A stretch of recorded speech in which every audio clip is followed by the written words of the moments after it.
In today's video, I'm going to teach you how to integrate Shopify with Constant Contact. By the end, your store and your email marketing will be working together smoothly, so your contacts, purchases, and products can inform smarter campaigns with less manual work. Before we start, make sure you have access to your Constant Contact account and that your Shopify store is ready. For the smoothest experience, use a modern browser, keep pop-up blockers off for this session, and have a stable internet connection.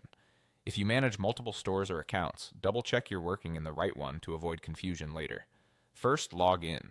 Open Constant Contact in your browser and sign in to your account.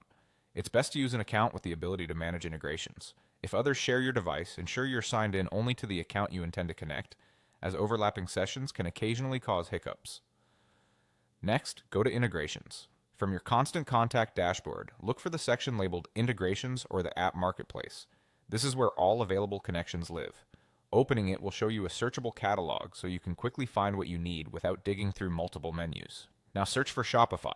Use the search bar and type Shopify to pull up the official integration. Take a moment to confirm you're selecting the correct option by checking the name and overview. The description will usually mention capabilities like syncing products or bringing in customer and order details, which helps you confirm you're in the right place. Finally, click Connect. Select the Shopify integration and choose the Connect button. A secure window may appear asking you to confirm the connection and showing what the integration will access so it can work properly.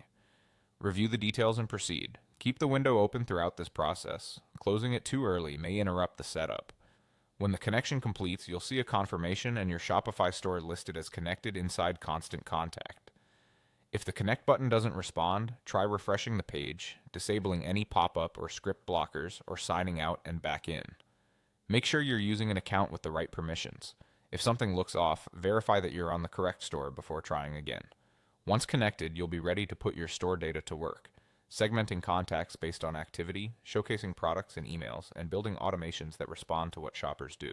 And that's it. Log in, go to Integrations, search for Shopify, and click Connect. You're all set to bring your e-commerce and email strategy together.